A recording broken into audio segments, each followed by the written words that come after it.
And we're back with another episode of World 1-1 Podcast. Before we start, quick thanks to our sponsor, Imaginary Authors, helping you up your scent game. More about them at the break. In the meantime, I am, as always, your host, Roll to the Wall. Joining me this week is Wes Snipes. Sorry, I do not currently look like what would happen if RuPaul was a concierge at a hotel. Grown-up Steve Urkel. I hope you know I've just Googled now a list of famous people named Wes. It's not a long list. It's not, and a lot of them are actually fairly obscure for famous folks. There's Wesley Snipes. There's the guy who was the singer for Puddle of Mud. I think that's it. Oh, yeah. Oh, Wes there's Craven. a few others. Oh, yeah. Craven. Guitarist for Limp Bizkit. Wes Craven, Wes Studi, Wes Brown, Wes Unseld, Wes Anderson, Wes Welker, Wes Montgomery, Wes Bentley, apparently. Yeah, that guy from American Beauty. Yeah. So they're there. I got a few weeks of this joke left. Not if I get you to burn them all out on this episode. Oh, it doesn't mean I'm not going to still use them. So, and Michael Brown.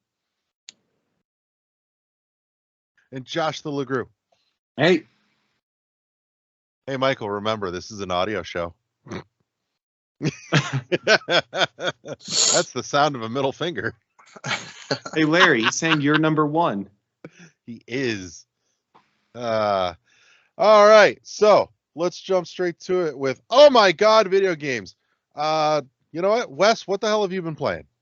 Oh, similar to last time that I was on here, I'm still playing Yakuza Kiwami, although I'm a lot closer to the end now than I was last time. Turns out it's a lot easier to not get distracted by side content when there's a lot less side content. Yeah. Who would have thought? All right. Dude, speaking of Yakuza, did you see the what is it, the Infinite Wealth thing? Yeah. Oh my. Dondoko Island. I laughed so fucking hard at that. Pre-ordered that shit right away. Yep.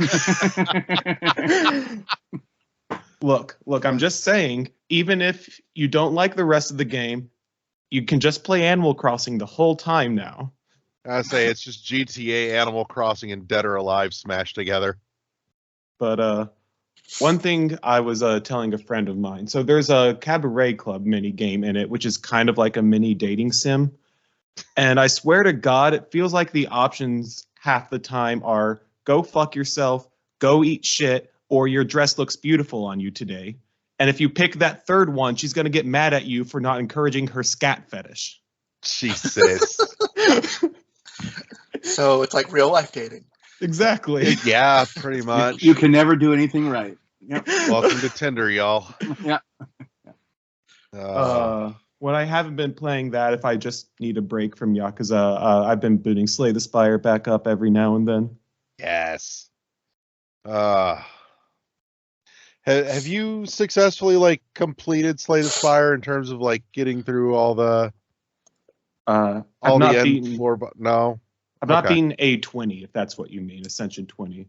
I think the highest Ascension I've ever beaten was and gotten a heart kill was 5. Okay, I was just curious.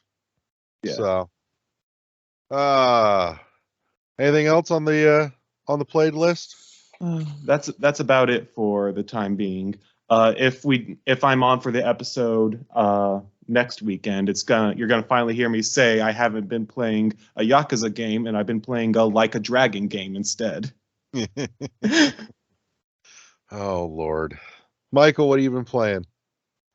Grime. The sad thing though is I think I hate it. Really? I love the story. I love the aesthetic to it, but I really, really hate the Souls-like aspect of it. It's frustrating as shit. I'm not enjoying it. Oh. I'm enjoying the what's it called? The exploration. I really am enjoying what story they're drip feeding you, but it's not fun. Oh. All right, here's a new innovation that needs to start happening because this is almost become too much in our beloved genre here, Michael. I think if you're going to do a game like that, you have a souls toggle where you can Yeah. toggle on or off like the souls type mechanics and difficulty. hmm Darksiders 3 actually did that. Did it really? Yeah, it did. Ooh. Because a lot of people were upset about the initial way that it played, so they did a classic mode for it. Okay. There. Yeah. That's it. That's what we need. We've fixed a current problem. Look at us Mhm. go. We're not even what 6 minutes in. We're awesome. So No, like I'm not sure how much more I'm going to be able to get into this. I'm only at the second boss at this point, and it took me a little bit of time, but I managed to figure out the patterns of the first aspect of it, and then the second aspect literally just fucks me up beyond repair. okay. And as I said, it's not fun. It's Yeah. yeah. That's almost borderline what we recorded on the it'll hit feeds in a couple of weeks, but we were talking about great games that aren't fun. hmm And I don't know if this would fall in that category, but it's one of those where it borders on that where like I love everything about it except playing it. Yeah. I may end up just watching a let's play of it just for the story, because the story is gorgeous. Like Yeah. the fact that they don't really explain anything. They just kind of drop you in the middle of it and say go. Yeah. And I'm as I said, I'm really enjoying that aspect of it, but that's the only thing I'm enjoying. So no, I could see you I could see you taking the let's play route out of that one. Yeah. So any other goodies? Nope, just that. I tend to Yeah. stick with one game at a time because they'll end up getting mixed together and I'll confuse the two. Oh, I understand that shit. Yay, LeGrew. ADD. LeGrew, what do you got this week? Well, I started 2 games. So I actually downloaded Alan Show Wake off. 2. Yeah, I know. But they're both very similar, and this is why I do this, because I am a lot like Michael, where I consider myself a monogamous gamer. Like, I need to play one game at a time if I really want to get into it. And I play it, I finish it. It's almost my anxiety taking over, my OCD. Like, I need to finish that game or become satisfied with it and just move on. So, Alan Wake 2 I downloaded. I didn't really start it up until late in the week. But Dead Space Remake, I actually really got into. And I know they're very similar games just in the survival horror aspect, because Alan Wake 2 is very much survival horror, more than even the original Alan Wake. And I got nothing good to say about Alan Wake, even though I only played like 2.5 hours of it. But the Dead Space Remake, I'm about 6 hours in. So I could probably finish this pretty fast. I played Dead Space quite a bit. I gotta say, it's really on that border of remake, reimagine, because they changed some of the stuff that really was annoying, but they leave the suspense, and they left everything that was good about the original game there. It was just the kind of like little hiccups and annoyances that they would change. They actually changed the layout of the map, so it makes way more sense now. It feels better. I didn't know I needed that until it actually was there. So I was like, okay, that's good. I'm not quite finished with it. Like, it's about halfway through, probably. Maybe a little less than halfway. And then I got a little bored, and I was like getting antsy for Alan Wake, because anybody that knows me knows that Remedy is like, I love Remedy. I love Remedy games. I just love Control. I love Alan Wake. Alan Wake, to me, when that came out in 2013, was absolutely groundbreaking, and I loved it. And so I played it a lot. And I played it on like 360 a lot. I played American Nightmare, loved it. When Control came out, I played that now on 3 systems. And I am going to probably play on my PS5 coming up real quick here. So I really love the game. I just love it because it's a throwback to a time where it's mainly linear, and it just has this story that is really engrossing. And the way that they did, if you play Remedy games, have you seen like Quantum Break, how they did the video aspect with the, with the story? They kind of like did it very like you were playing, and then there was this video. Alan Wake 2 really melds these two together with Control and the gameplay in a very unique way. It's like I would almost say it's right now the pinnacle of everything that Remedy has done up to this point. I would take Crossfire X and throw that out because whatever they did with that, I don't know. But everybody gets one, right? So, Yeah. But this Except game, CD Projekt Red, there's no excuse for fucking Cyberpunk. no, there isn't. But they still made money on it. That's the whole thing. know. They didn't learn a lesson at all. No. No. And No, they learned a lesson. They learned don't try and make your own fucking engine for this shit. Right. Now I'm playing this on my PC because it has great ray tracing. The graphics are absolutely top notch, and its survival horror is top notch. It's very much a survival horror game. There's As like it one should be. level. Yeah, one level I went through. There was only like 9 enemies, Ooh. and so and then there's like the boss kind of guy. But so I think I'm about 3 hours, 3-ish. I should look at my my play timer on it, but enjoying it. I'm actually savoring it. So what I do is I use the dead space as like I'm breaking into gaming for the night, and then when I feel like I want to play like an hour left, I'll play Alan Wake 2 because I don't want to finish it too fast. That Time shit's to beat, dessert. yeah, time to beat says it's like 18 to 25 hours depending on what you do. Okay. And so I'm kind of like really trying to savor it. But Stretch it out. Yeah, those are the 2 that I'm in. I downloaded Cocoon. Yes. I fired it up. Boy. I have not actually played it yet though. So You're that's so on close to greatness. when I need and I'm going to, because I do get overwhelmed with like survival horror type games. It's going to happen where like one night I'm just going to, maybe it's tonight, I just take a break and play Cocoon, It's a great weekend game, dude. Yeah. And I actually have tomorrow off too. So I figured, well, if I stay up late tonight, I actually went to bed early last night and I took a full advantage of the fall back, and I had an extra hour of sleep. I woke up at like 7 in the morning, didn't realize why I was so like rested until I realized that it was actually like, oh, I had an extra hour of sleep. So I did that, but tonight I'm ready. I think to like, I'm getting this game room set up. You can see behind me, I got the Vectrix over there. I'm starting to get I got my CRT ready to put up. So I'm getting there. I'm getting it going. It's just taking a little longer, and I got my helmet over there on that side. But I'm getting going. I had to make room for this Darksiders Genesis that Michael sent me that I got. So I got room for it on the shelf over here. So I had to do that. But I mean, I'm right there. So those are the 2 games I'm really into right now. You know what you really need? Never mind the CRT. You just need like a full 5x5 90s like shoe store video wall. Yeah, it would be awesome, like a little projector or something.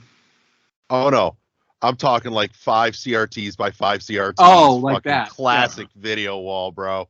Shit, man, I've got the CRTs too. That's the bad part. I've got the CRTs in the garage. LaGrew's like, I have 25 identical CRTs. We're making this shit happen. I've got 4 identical, and I've got 2 others. I've got a widescreen CRT, like the old school one from like 2001, where it's high definition, quote unquote. Takes an HDMI port, but it's a CRT. So it's like, I think technically the highest is like 1080i. That's still something for CRT. Yeah, and it actually works really well. It was believe it or not, it was on the side of the road.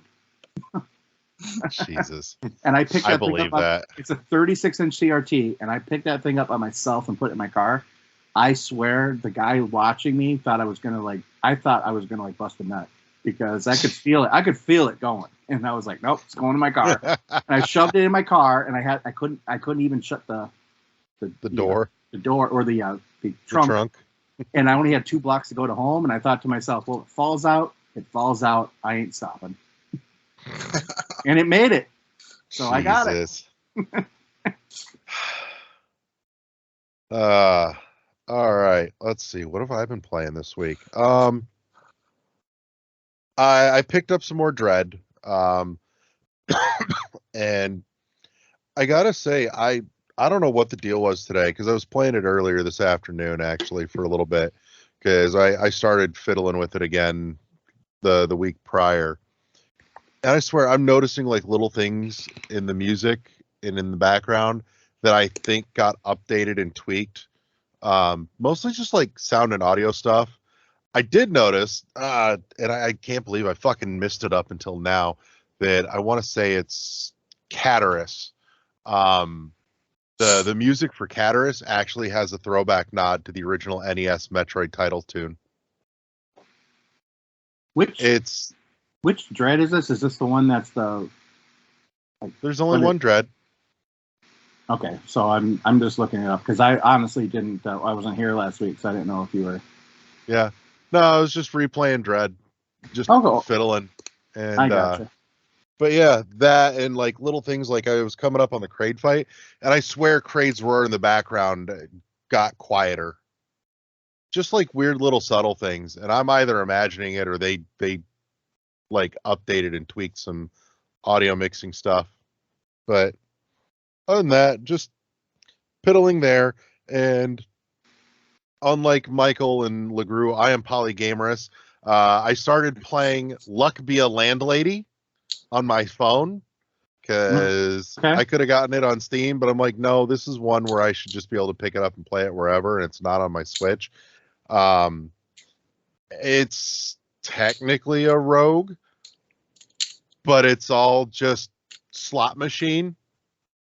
And so it's a fucking weird one. The premise is perfectly stupid. It's you start the game and you get an email from your landlord that says, welcome to the apartment complex.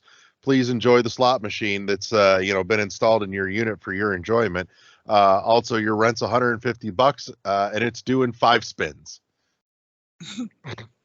And so you're spinning your slot machine to try and make money to make rent.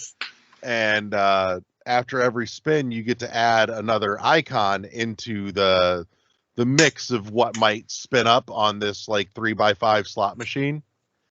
And all the different icons have like different effects that either act on their own or activate when they're next to certain other icons. Like some of them will get bonus coins. Some of them will like destroy other icons if they're next to certain ones. All sorts of just kind of, I won't say weird, but clever, but in a way that just makes sense. And then every time rent comes due, the rent goes up, and every few rent dues, you get a couple more spins to make the next round of rent. You also get to add items that have like overall effects, kind of like the relics in Slay the Spire. So similar premise there, but it's so simple and stupid. But I'm like, they took one of the most basic game concepts and figured out how to make a competent rogue out of it, and it's really kind of cool. I have one. Like, it's not amazing, but it's good. I've got one quick question that might sound like I'm trying to be a jerk and be funny, but I promise it's You're good. Not. Is this separate from Luck Be a Landlord? Because you said Luck Be a Landlady. Oh, no, it's same game. Sorry. But yeah, Luck Be a Landlord. Gotcha. That's the one. I was like, yeah. Did they make a sequel to that? No, but that should be the sequel now. Luck Be a Landlady. So, but yeah, Luck Be a Landlord is a great little like 10-minute time sink though, because you can just in and out of it real fucking fast. It's a mobile game, right? Yeah, it's on the Play Store for like $5. Yeah, and same thing on Steam. Yep, and that's why it's a nice game to just jump in and jump out, which is great. Yeah. So I'm still flummoxed as to why something this simple and this inexpensive hasn't hit the Switch, but because that's a good spot for it too. But again, it's because you can pick it up and take it anywhere. Sure. I think that's a key piece of the charm to this game, which makes the Steam release a little baffling. But what are you going to do? Other than that, a little more Magic Arena. Trying to get through all the dual color decks in the starter deck challenge, and this fucking blue and black deck is just not working for me. It is frustrating as shit. I'm just like, I can build a blue and black deck, but you got to use the one they're pre-made for this challenge. And Right. Fuck me. I am not getting the thematic working for me here. It's just not. I will say though, I realized today that after I finished this run of Dread, which shouldn't be real fucking long, honestly, because I'm actually playing it on Rookie just to be able to play it instead of like challenge myself. I'm like, no, I just kind of want the breezy experience this time. I do realize I think I'm going to go back and replay Samus Returns on 3DS because Ooh, I haven't yeah. replayed that terribly much, and I've been thinking about that myself, honestly. which is yeah, kinda weird. I know I've got like my beefs with big parts of it, but I kind of want to see if maybe that's settled down now that I've spent some time away from it. So I have a feeling that at least one of them won't, namely the fact that Ridley's in the end game. He didn't fucking belong there. The problem was it was such a good fucking fight, but it just didn't belong there. Right. I agree. Like, God damn it. Is what it is, man. Pretty fucking much. So, but that's what I've been playing. So unless anybody's got anything else to throw on the pile. You said you were having issues with blue and black deck. Yeah, I think it was the blue and black deck. Just get some Tears on a River, you get a push on shove. God. Don't be much. All right, fun fact, legit, that was the first CD I owned. I love that fucking album, dude. That was the first CD you owned? Yeah, Jesus, I'm like an old man around here. that was middle school for me. Yeah. What was your thanks, first Wes. CD? That don't make it any better. I know. I can make you guys feel really, really old and just go, wait a minute, you guys, your first album was a Five Finger Death Punch one? Oh, Wes. I've seen them live too. They're really good. Really nice guys. Yeah, I would love to see them live. Actually, I have not yet. Okay, so legit, like the best part of the show. One, got to meet them all beforehand. They were all doing signings. Really nice dudes. But Cool. two, they were the last band on of the night, and because they were co-headlining a show with In This Moment and Papa Oh. Roach, and That's pretty awesome. it was a good show. Yeah. But anyways, they were the last band on out of the three, and for the entire back half of their set, they invited like all the kids up on stage in the audience to come hang out with them on stage while they jammed out for the back half of their set. Oh, that's cool. Yeah. I think I'm Michael like, asked me a fucking question, respect. which was what was this? Was that you, Michael, that said what was the first CD I owned? Yeah. I have two that I can't remember which one was first.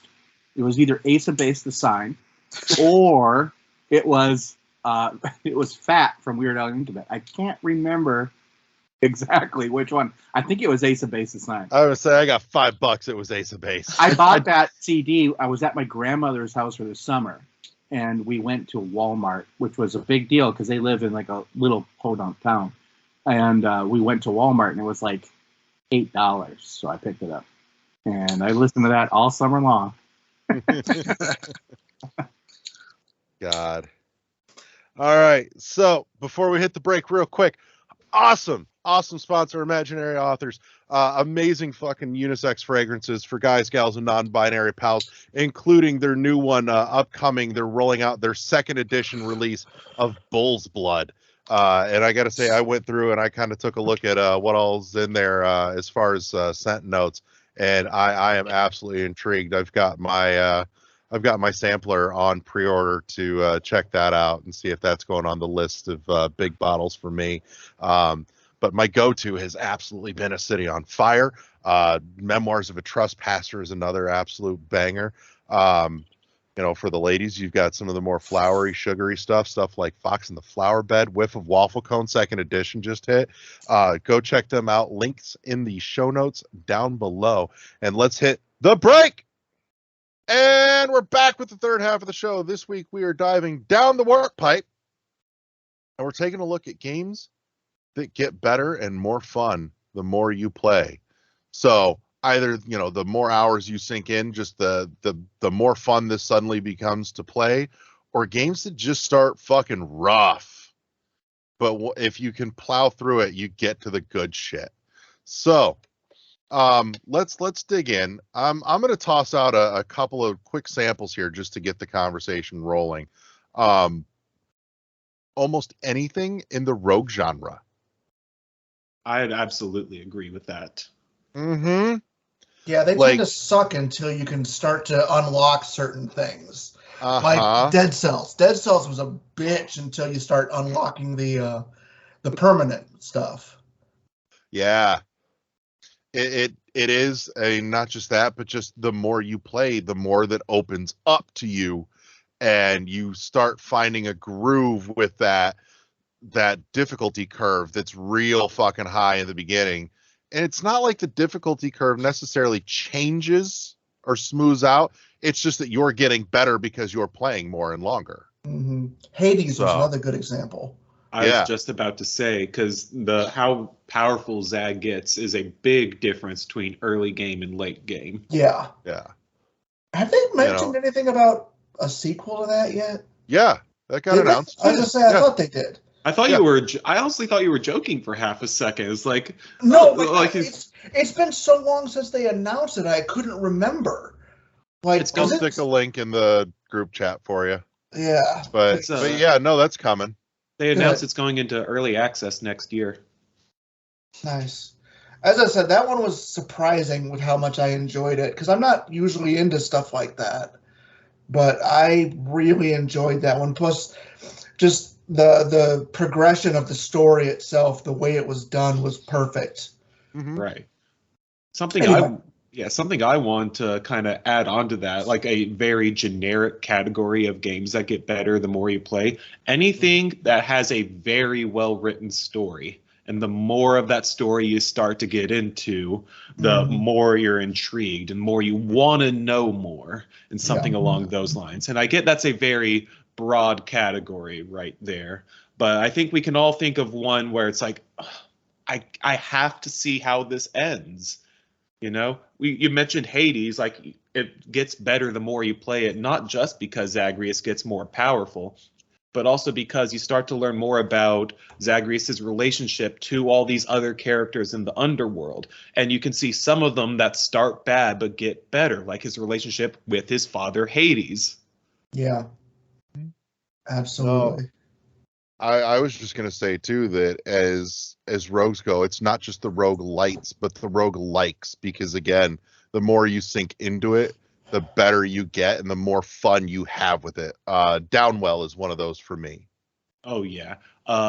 Enter the Gungeon and Slay the Spire are both big ones for me, because I felt a lot more comfortable going against the enemies and learning their patterns and what you would have to do. Those are two very different games, but they're both more rogue likes than they are lights.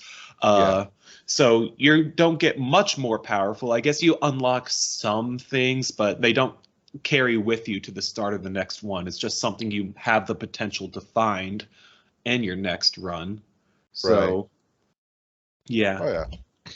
So kind of piggybacking off of what you said there, Wes, as far as games with like great writing that got better, there was one ages ago that I almost put down. Actually, I almost did not break through the wall here. I think I got about 2 hours in and I was almost ready, and it just something clicked and it hit the hook. Was Jade Empire on the original Xbox. Like for me, the first 2 hours were just the worst fucking slog. But I'm like, you know what? I paid for this. I picked it up new on a couple of recommendations. I'm like, we're gonna give this a fair shake. So I pushed past that 2-hour mark and suddenly it all clicked and I just was having a ball with it. But those first couple hours felt god awful. Yeah. Hearing you describe that remind me a little bit of back when I was really, really into Game Grumps. I remember they almost quit Doki Doki Literature Club before the big twist came because it's Right. just straight up like cookie cutter visual novel till that point. You know? Yeah. I would even toss in The Witness as well. Like The Witness kind of starts real by the numbers puzzly until you hit like the aha moment and suddenly everything just opens up, like the scales fall from your eyes and For- the whole game becomes something different. Yeah. For me, The Witness was a bell curve sort of quality. Maybe that's not the best way to describe it because I we're not could trying see to that. find an average. Like that aha moment, and I know the exact one you're talking about, it Mhm. did open my eyes. But then I kept playing it, and I was like, this feeling didn't stick around very long. I think it sticks around, but it definitely tapers. And I also think it sticks around longer the more philosophically you look at that game. That's So- certainly very fair. I will say if you've tried to get through some of these puzzles though, it really feels like that game does not respect your time, if you know what I'm talking about. Yeah, I could see it. But So there is an aha moment. So that's kind of funny. It's like Oh, the yeah. middle part of that game is absolutely amazing. oh And yeah. I will agree with you on that 100%. Michael, what do you got? What's one that you almost just fucking stopped and something clicked right? It's more of a full genre, like just the Metroidvania style. Mhm. Like is I was gonna say Hollow Knight absolutely did that yeah, for me. Yeah, Hollow Knight was like that. Ori, don't get me wrong, Ori I loved from the very beginning. Yeah, But, like, Ori I moment- don't think quite fits this, but No, the moment you unlock that triple jump, I like that was where the game was like, okay, this is fucking amazing. But like just the entire genre is just because at the beginning of those games, it's shit. It's a pain in the ass. They start out the difficulty curve on them is bad just because it starts out so weak, and then as you unlock more, it gets more fun just being able to go further with it. yeah. You know? I would say Hollow Knight was definitely one of those for me because Hollow Knight's one where I started it like 3 different times before it stuck enough for me to actually push into it and really get there. But God, once the more I played it and the more I got my head around the beginning being very drab, it just the magic was there. Yeah. But you had to play into it. And the more you played with it, the more fun you were having because the more things that you found along the way to make work together as far as like the charms, having tandem effects and shit. And hmm The first Blasphemous was like that for me. oh God, Because yes. it was that testicle crushing difficulty level.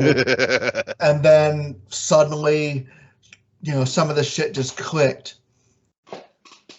And like as I said, the game was amazing. Still to this day though, my biggest complaint about that game is the fact that you needed certain, what are they, relics in Yeah. order to do certain things, like that should just be an automatic, like the falling, like if you fall out of the stage, like you need that one relic that actually keeps you alive, and little things like that. I'll tell you one I ran into in the last year or so that really had the wall up that you had to push through. And I think that's something I'm noticing with all these is most of these don't seem to be a slope into, getting more. It seems to be like you just have to break through a wall like an hour or two in. But Subnautica was very much that for me. like trying to get enough going in the beginning of Subnautica to really start doing anything meaningful just felt so micromanagey, repetitious. I almost put it down, but I'm like, nope. There's enough interesting here, but man, it really fucking like put the screws to you in the beginning until you started getting yourself established. Like they gave you nothing. Oh yeah. So Hearing you you had to guys scrape it out. Hearing you guys talk about Metroidvanias and games with a lot of micromanagement remind me of two separate things that I both want to bring up. The first one's not a Metroidvania, but you made me think of it because we were talking about exploration.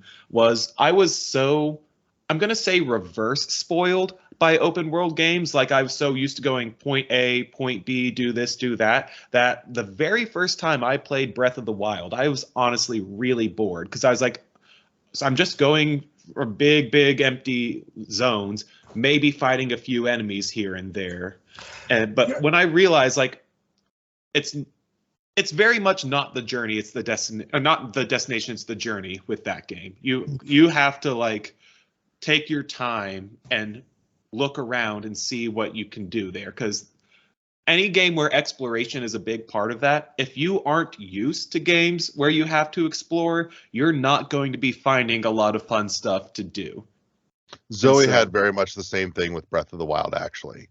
Tried a couple times to get him into it, actually, and it took Zoe pushing for a couple of hours before they really started having fun with it. But when it clicks hard. Mm-hmm. Another one. I had that problem actually with the sequel, with Tears of the Kingdom. I gave up on that shit. You know what? At first, it was honestly boring to me, and then at one point, like once I started messing with the vehicle things, and like I built a hover bike. The first time I built a hover bike, I was like, all right, I'm in. Like I'm all in.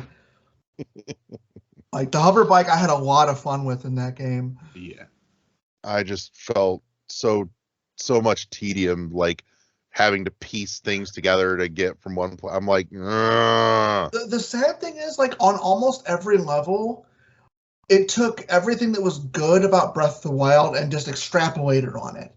It streamlined a lot of things that made it was by far a better game, like than Breath of the Wild was. Yeah. So I would highly advise you to go back to it. Plus, I will at some point. My biggest complaint about Breath of the Wild is I barely remember the story from it. Whereas Tears of the Kingdom, the ending was memorable. It was good. It was really well done, actually. Okay. But because that was one of my biggest complaints about Breath of the Wild is, as I said, the story was forgettable. Like, especially that ending fight. That ending fight sucked. It was just boring.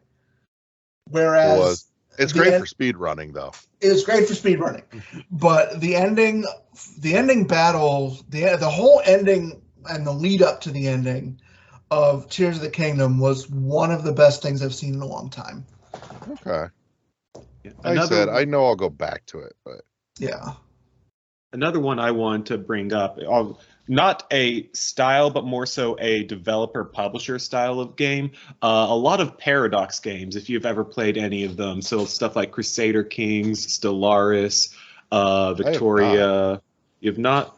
There is a lot of micromanaging in them because you're either running governments or you're playing a character who is the head of your government. And so it definitely depends on which one you are. So Crusader Kings, for example, you play the king, it's in the title. Stellaris, you'll typically play the leader of a world's government as you're trying to expand across empires and so on and so forth. And as you can imagine, leading a government is kind of hard. And there's a lot of things you got to manage. And I remember one of my best friends, he's a big fan of Crusader Kings. And when Crusader Kings 2 went free on GOG, I actually invited him over. I was like, "Hey, you wanna show me how to play this?" More so an excuse just to hang out, but Like, I was playing through the tutorial and like constantly pausing and asking questions, and like I think at the end of like at a 3-4 hour session, I got through like maybe 10 in-game years, which if you know that game, that's not a lot. But once it picks up, you know, it can get very addictive. It's one of the, simply because there's a lot of mechanics you have to learn. So you mentioned micromanaging with Subnautica. That's something that it made me think of. Okay. So something along those lines. I feel like any strategy game that just info dumps everything on you at the beginning would fall into that heading, or under this heading too, just because it takes so long to sort out from the info dump what's your immediate essential needs, and then once you get to a point where you need some of the more advanced stuff that it told you 5-6 hours ago at the beginning of the fucking game, then going back and refiguring out what the hell it told you and how to use that. But then, you know, once you've got that, it opens up into a groove where it feels great. Right. So, and props to fucking just systems heavy games that don't fucking do that, because you shouldn't. Right. So, on a slightly more positive note, I'm sorry, was I interrupting you? I didn't mean no, to. you're good. Some games, I think they might not be the most beginner friendly, but aren't necessarily bad beginnings. They just get better. Anything that I would describe as a quote unquote wiki game, like games where you'll often have the wiki up on a second monitor as you're playing. So something along the lines of Minecraft, Terraria, Stardew Valley, to the point where eventually you don't need the wiki anymore and you can just play it on your own. Like, I'd argue those games are fun from the get-go, but they get more fun once you're comfortable with them. One that slots into two of the categories we've kind of put forth here would be A Robot Named Fight. Yeah. Like, the more you play that, between the rogue component and the Metroidvania component, but just the more you play it and the more you start figuring out and taking notes, it feels a lot better once you're 100 runs in, instead of, you know, the first 20. I would say the same thing with like Loop Hero or Vampire Survivors are solid like wiki games too, just because they don't fucking tell you shit, but you go looking for what everybody's already figured out. So, but that's my thought. Right. But it seems like we've inadvertently we've nailed this down from specific games to whole entire genres that just fit this. So you're welcome. We've cracked the code. What video game gets better the more you play it? Answer: all of them. No, not all of them, because No. the next deep dive we're talking about the inverse. So games that just kept getting worse. They started so well, but because those are out there too. Jesus. So, but I'm pretty sure I know where that's going to lead. But any other like great examples we want to toss in here? I could probably go look through my entire collection downstairs and pick out a couple like just like that. Yeah. No, I think maybe we've hit a good stopping point. So Shantae games. Yeah? That's another one that, like, as I said, it starts out you're weak as shit because you got nothing, and the more you unlock, the more fun it gets because the more you can do. I'm actually going to throw out an oldie from the 360 here, and I hate that I just said an oldie from the 360, but and it's recently in my head because of something I was playing last week, actually, that LeGru and I were talking about. But Marble Blast Ultra, which, don't get me wrong, it starts out pretty solid, but Jesus, the more you pour into it, and you start like really getting your head around the physics, to which I'm now realizing Rocket League goes in here too. Because God, once you figure out the fucking physics and all the ridiculous shit you can do with it when you learn the physics, gets way more fun. Oh, So, because I mean, just watching, I showed Zoe some of the speed runs for Marvel Blast Ultra on the 360, and just watching people use the insane physics to like launch the ball off of corners and shit where it does not belong, to skip the entire fucking course, and just that level of satisfaction of nailed it. you I've know, never actually seen this game, but for some reason, what you're describing is reminding me a lot of Marble Madness on the Nintendo. It's definitely got its DNA origins in that. I will send you a link. There is a newer version of it, basically, on the Switch called Marble It Up Ultra. Okay. It's a lot of fucking fun.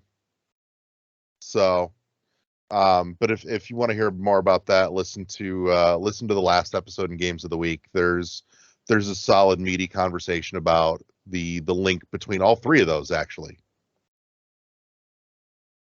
Yeah, 3. So, but yeah, check that out. And like I said, that's another good like late night. My fingers need something to do, but I need to not think. hearing you talk about that made me think of I don't know if it's so much that I had the extra time instead of, and hearing you talk about that made me think of it, but two completely different genres, but I'm looping them into combo-focused action games, which could be either fighting games or brawlers / hack and slash style of genre. So stuff like getting the combos down and a good fighting game and finally being able to be better than your opponents, that feels really good. Like I'm sure a lot of people have gone into a new fighting game, they played it for the first time, and they go online because they want to finally be competitive, and they get their asses handed to them quite handedly. Totally not speaking from experience. Totally not. But oh God, Tetris on the DS was like that. But when you felt really great until you got online.